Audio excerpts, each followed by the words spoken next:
خوش زبان رفتی پدر، نازک بیان رفتی پدر، غصه در دل خنده بر لب، از جهان رفتی پدر.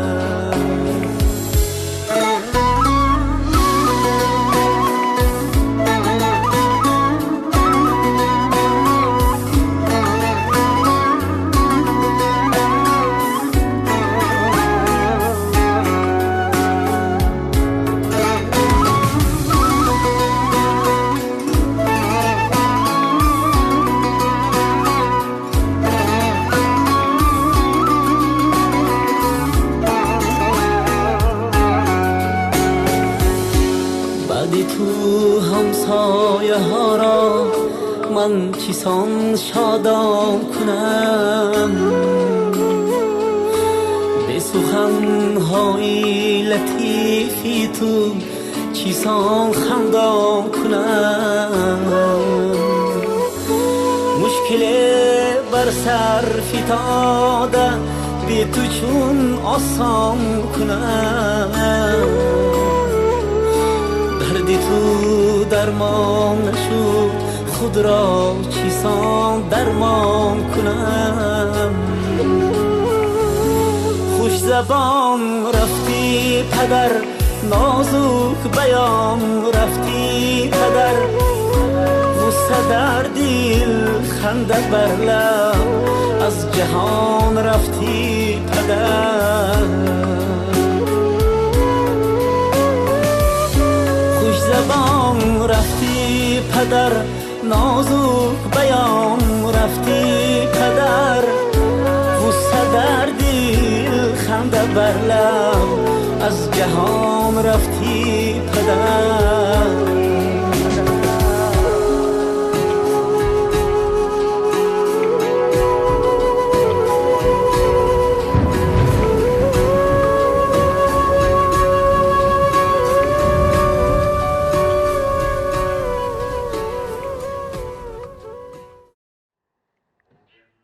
بیمارخانه امراض سرایتی شهر پنجکین.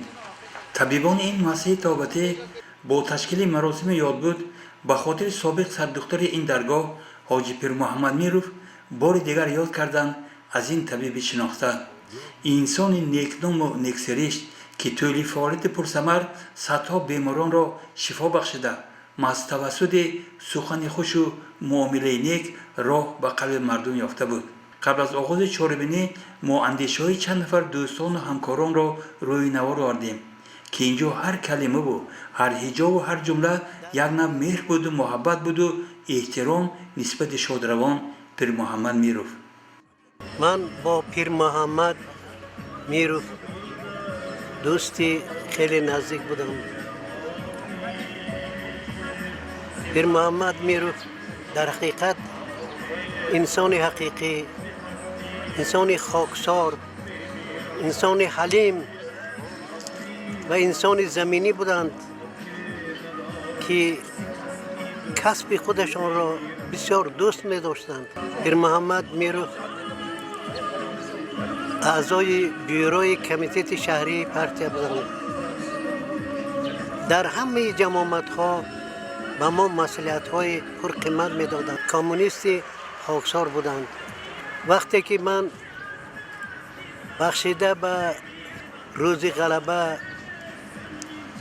در خانه خود خانه موزه لنینستان را ساختم، پیر محمد میروف اولین شده اشتراک کرده. پرسیدند که برای خانه موزه شما چی در کار حاضر؟ چقدر یاردم در کار؟ من گفتم یک تلویزور نمیرسد که ما همون آواز استالین مردم بشنوانیم. همین خیال هم شد و بعد از یک چند دقیقه ها تلویزور فرستادن و مردم تماشا کردند.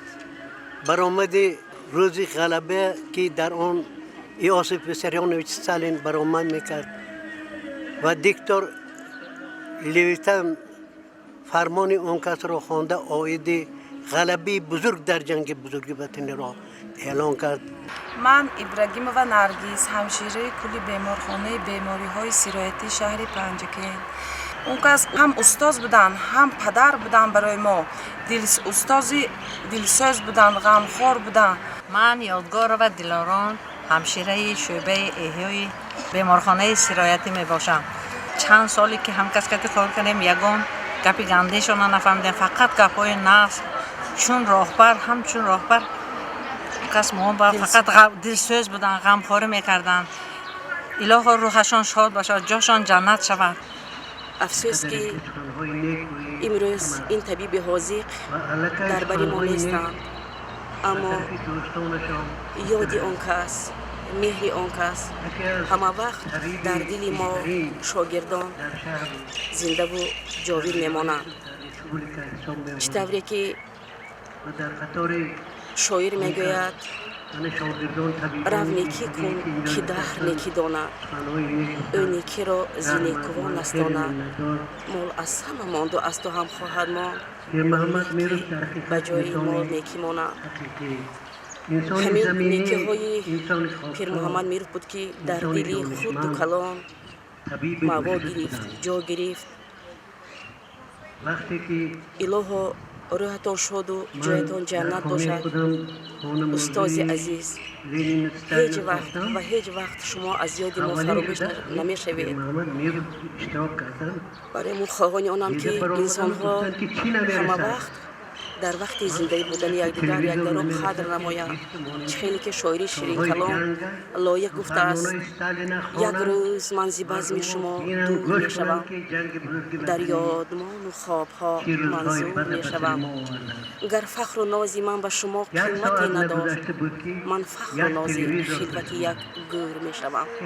من گفتنی هستم که در مدت فعالیت کاری من با اون شخص با من بسیار روح‌ها را نشان دادن. طرز توبه، تشخیص بیماری سرایتی، رفتار با بیماران، با بیماری نیاد وزنی که در اینجا قبول میشوند و علاوه خصوص با بیماری سرایتی که نیاد خفناک هستند و بیماری سرایتی که همه سالا اوج میگیرند. اون کس به ما بسیار تعلیم و تربیت زیاد داده بودند و امروز ما تجربه‌ای که از اون کس آموخته بودیم اون رو استفاده میکنیم. ما اون شخص رو همچون استاد احترام میکنیم و فراموش نمیکنیم. افسوس که پیرامیرش از بین ما رفتن. امروز بسیار برای ما بسیار روزی وزن است و روزی غمناک است. ما گفتنی هستم که روحشون شاد بود، جایشون جنت بود. زیاده قریب 36 سال باز در همین کارخانه کار و فعالیت کردم. معلم، دختری طبیب حاذق، دختری دانا، شمع علمشون فریزان بود. اون کس کسبشون رو بسیار دوست می داشتند. تمام خلق پیر محمد میرویچ رو میشناخت، حرمت و احترامشون میکرد. اون کس تمام نیکوهای آدمی رو دارا بودن. رحمدل، مهربان، شیرین سخن، راهنما بودن. نسبت به کارگران سختگیر بودن. در غم و اندوه یکدیگر شریک بودن. در عائله شادروان پیر محمد میروف 5 نفر فرزندان یعنی 5 نفر پسران تربیت میگیرند. بالا هم صحبت ما پسری کلانی این خاندان فردوس جان. من میروف فردوس پیر محمد داول ما 5 پسر. پدرم خیلی انسان بزرگ و خیلی آدم خودسار بودن. همه صاحبی حوزه کار، جا، شب می، روز می نگفته فقط خدمت خلق بودن. پدرم دیده رفتن اونه که دل به جای دارن. ما هیچ وقت پدر بزرگوار ما فراموش نمیکنیم. جاشان الهی جنت باشد. برای مادر خاندان استادای عثمانова که طول 49 سال در محیط خیلی خوب اولیوی با پیر محمد میروف زندگی داشت، امروز سخن گفتن دشوار بود. دشوار از آن جهت که طبیبی درد آشنا و مشکل کشا حاجی پیر محمد میروف به صدها نفر بیماران عمر دوباره بخشید ولی در طبابت بیماری خودش عاجز ماند. بسیار آدمی پاک، آدمی شیرین سخن بودن، صحبت‌های شیرین داشتن. بسیار با فرزنداشون مهربان بودن. بیمارا که بسیار معاملهشون و صحبت‌های نغز داشتن، اینایی مکن جایکشان جنت شود. بسیار کتابخوانی و کتاب براری و هم خیلی دوست می داشتن. درباره خیام، درباره بسیار شاعر و بسیار شعر و گفته و هم خیلی می گشتن. کارگراشون که بسیار مهربان بودن، پند و نصیحت ها می کردن. خیلی همین شعرهای خیام می گفتن و می گفتن که ابر آمد و باز بر سری سبزه گریست، به باده و ارغوان نمی باید زیست. این سبزه که امروز تماشاگاه ماست، تا سبزه که خاک ما تماشاگاه کیست. چوربینی انیقترش مراسم یاد بود ساعت 10 با سخن مقدمه یکی از دوستان شادروان روزنامه‌نگار رئیس بخش پنجکندی اتحاد روزنامه‌نگاران تاجیکستان توردیبای سالیزاده افتتاح یافت. در مراسم یاد بود سخنان لبریز از مهر و محبت، اخلاص و احترام زیاد گفته شدند نسبت خصلت‌های حمیده و شایسته پیر محمد میرو که قسم آنها را مختصر روی نوار آوردیم. پیر محمد دکتر درجه بلند بودند. در برابر کسب طبابتی و دکتری کار ایجادی میکردند.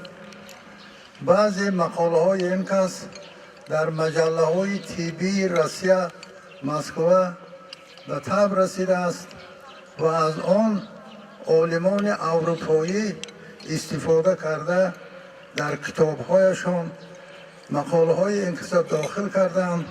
و این توفیل نام این کس نه تنها در اتحاد شوروی گذشته بلکه در تمام اروپا هم معلوم است. ابو علی سینا یعنی پیر این طبیبا او را سوال کردند که شما همچون یک شیخ الرئیس، یک عالم مشهور، شما از خداوند چی طلب دارید؟ او جواب داده است که تن صحت و نام نیک. بنابراین امروز به خاطر اینکه این خدمت‌های شایان محترم میروف را دیده مردم امروز دوستان شاگردانشون قدر کرده ایستادن و من هم برای شاگردانشون منتداری میکنم چون این بزرگ‌ها را استادان را فراموش نکردن. وقت از آنی که روح ارواح استادا شاد هست کار ما و شما بخیر است.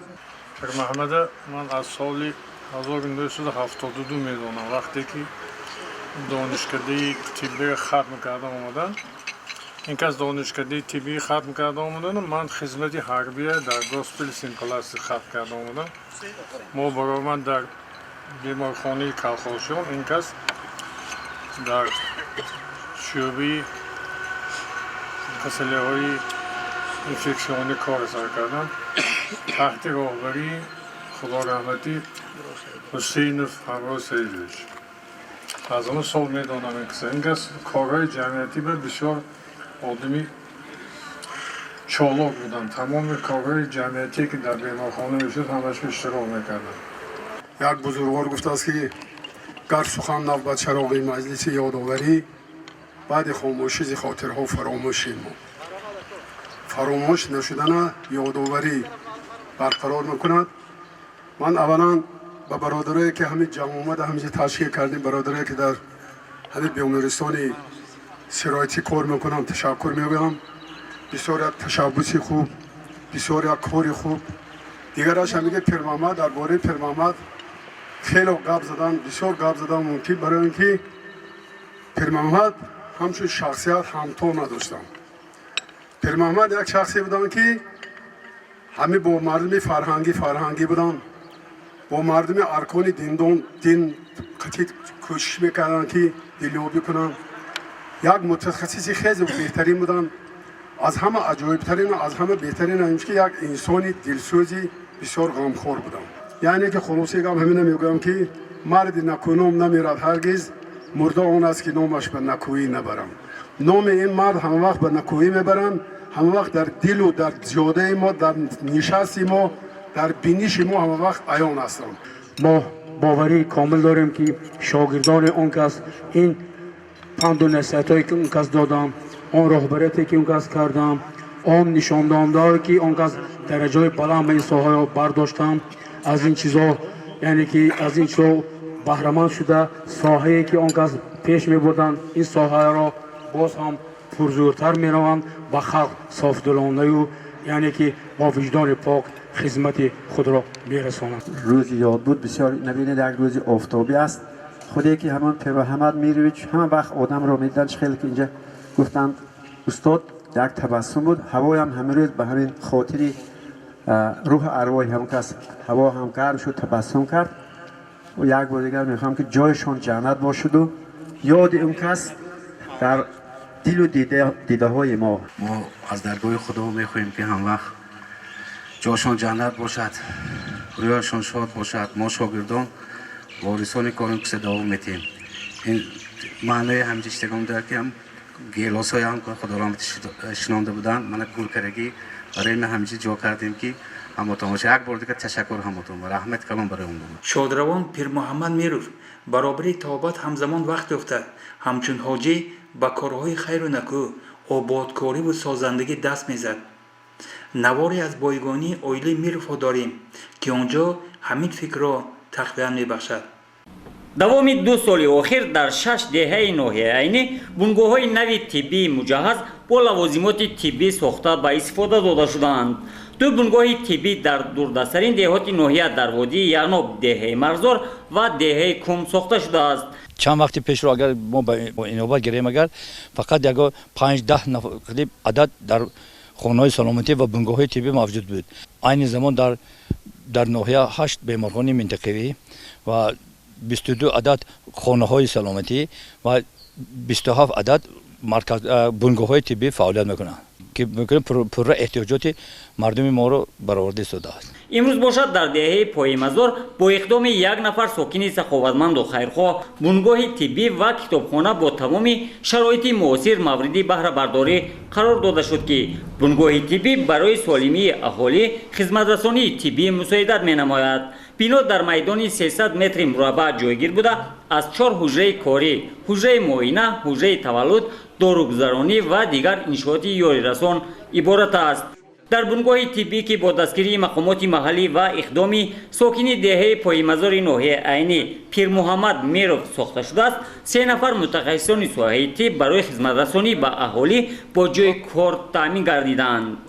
حجره های کاری با میز و کرسی، لوازمات یاری اولیه طبی و دستگاه های زمانوی مجهز می باشد.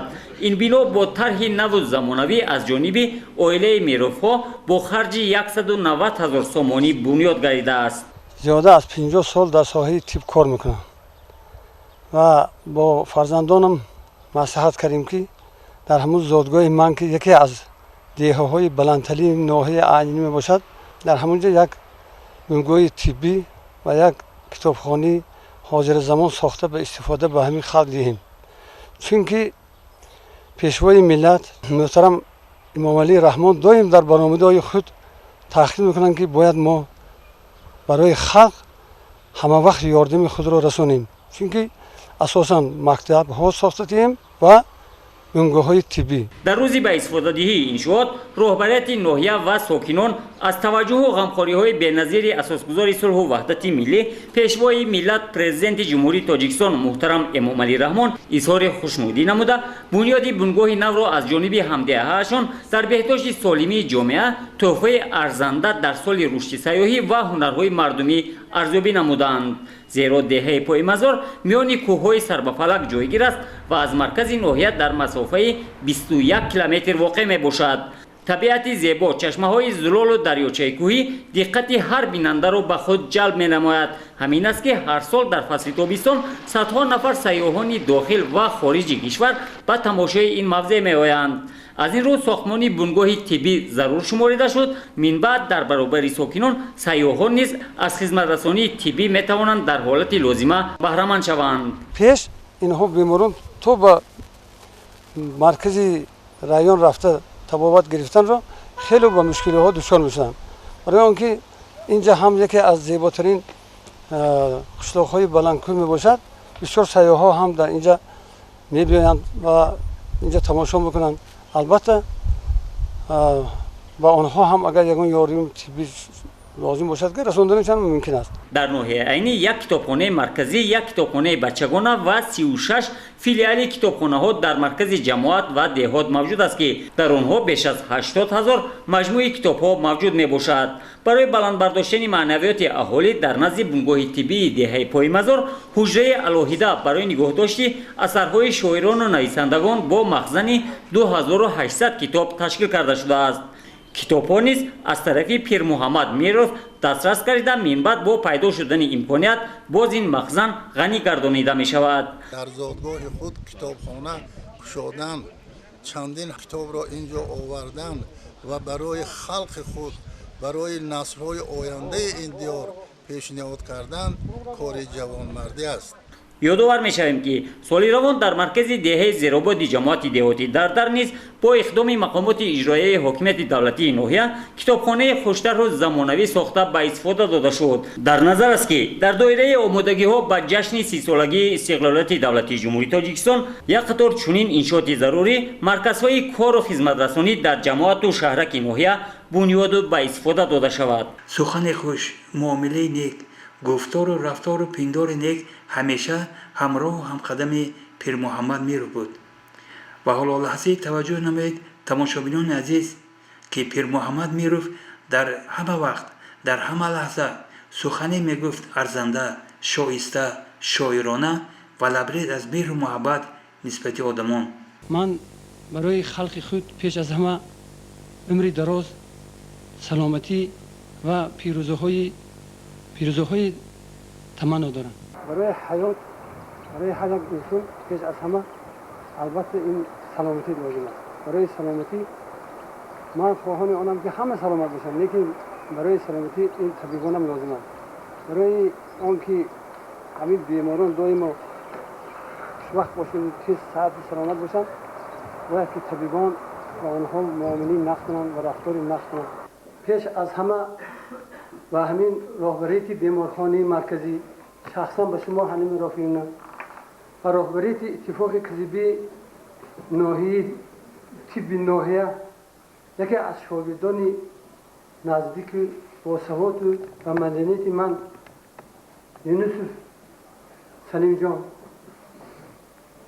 و همه شما عزیزان و همه شما همکسبان و همه شما برادران عزیز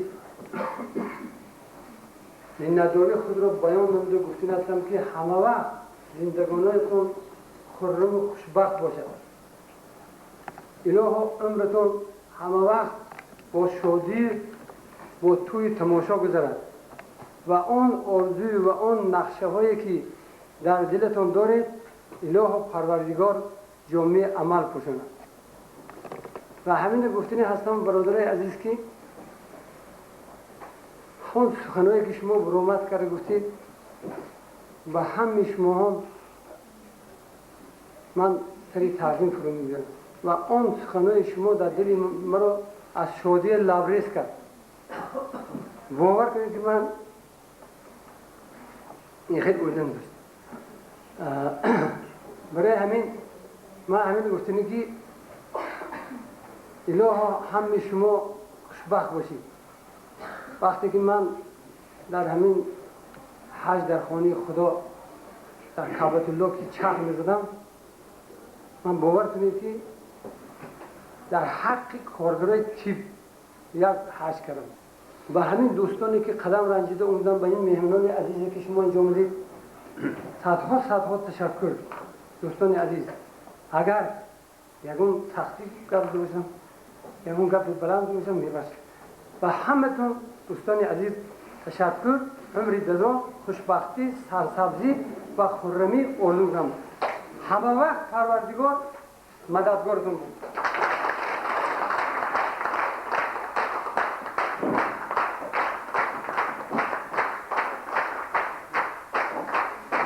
حاجی پیر محمد میروف سرسپرده پیشی طبیبی خیلی زیاد زحمت میکشید، رنج میبرد، خردترین امکانیت را برای تابوت بیماران استفاده میبرد، سخن خوش داشت، معامله نیک میکرد، بارها با اجر که تهدید به جان آدمان میکرد مبارزه برده پیروز میگردید و برابر این چون انسانی خاکی وقت رفته گوش به صدای دلاویز هنرپیشه اتحاد شوروی جوربک مرودوف میکرد. ما در خاطر میخواهیم برای شما یک تحفه داشته باشیم و لطفا میگفتید که تحفه بهترین برای شما چیست؟ برای من البته یک شعری همه دوست داشته من با اجرایشی ارتیستی خدمت شنونده تاجیکستان جوربک مرودوف.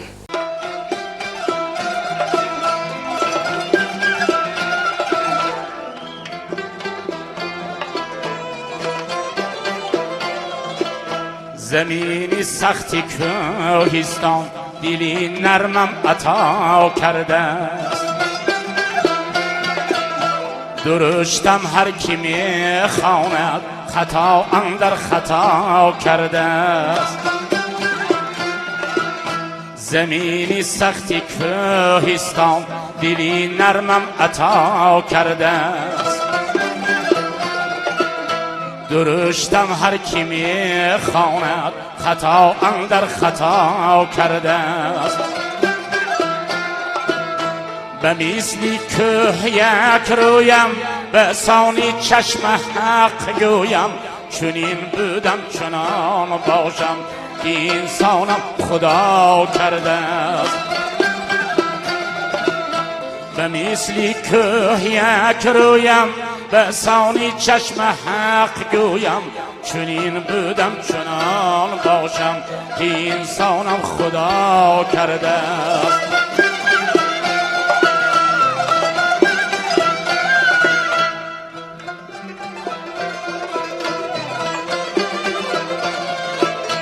میانی که ها بگریختم از دست جبر و ظلم، میانی که ها بگریختم از دست جبر و ظلم، به من تاریخ سنگین دل جفا روی جفا کرده است. جدا بودم زی هم خونم کی به پل بود دریاها، سری که سری چشم دلم از غم نوا کرده است.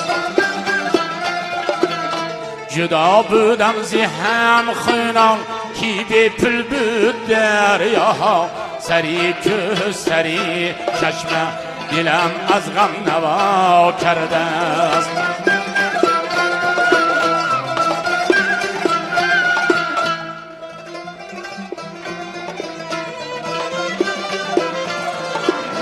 امید آرزویم سوخ مانند کنای سنگ،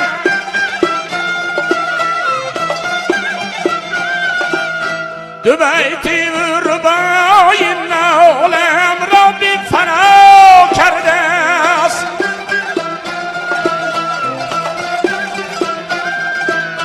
یکی گفتا تو ایرانی، دیگر گفتا تو تاجیکی، جدا از اصل خود میرد کسی ما را جدا کرده است.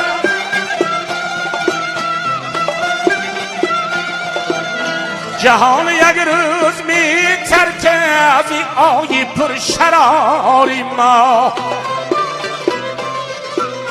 جهان یک روز میترکه از این آی پر شراری ما، بر ترکی وطن ما را پیاپی مبتلا کرده است.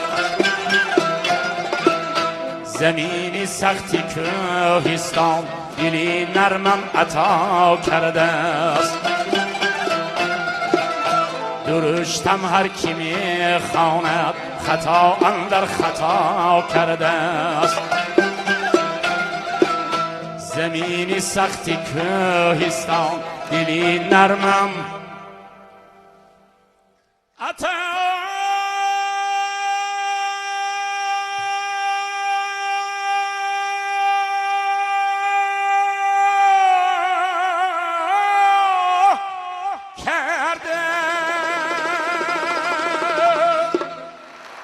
بعد از وفات تربت ما در زمین مجوی، در سینه های مردم عارف است مزار ما. این مصرع‌ها امروز 10 اپریل سال 2021 در یادبود یکی از طبیبان شناخته پیر محمد میروف بار دیگر به خاطر آمدند. و دوستان زیاد همکاران که اینجا جمع موندن، این دلیل از آن است که او از دیده رفته باشد هم ولی در قلب‌های مردمان ابدی مأوا گرفته است. جایت جنت باشد برادر عزیز. خداوند منزل واپسین تو را جنت المأوا گردانده باشد. این دعای متحیگران این یاد بود یزدان خلمولانوف و اسماعیل خولوف.